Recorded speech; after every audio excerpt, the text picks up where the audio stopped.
பாஜகவினர் பொதுவெளியில பேசியிருக்கிறாங்க, பேசிட்டு தொடர்ந்து பேசிட்டு இருக்கிறாங்க. பாஜக கதையெல்லாம் சொல்லி இந்த அவையுடைய மாண்பை குறைக்க நான் விரும்பல. அரசு மேல குற்றச்சாட்டுகளை வைக்கும்போது பொறுப்புகளை உணர்ந்து பேசணும்.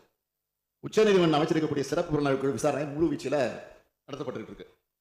வேற யாராலும் சம்பந்தப்பட்டிருக்காங்கன்னா தெரிய வந்தா அது யாரா இருந்தாலும் சரி, எந்த பின்னணியை சேர்ந்தவராக இருந்தாலும் சரி, கடும் நடவடிக்கையை நிச்சயமாக உறுதியாக நாங்கள் எடுப்போம்.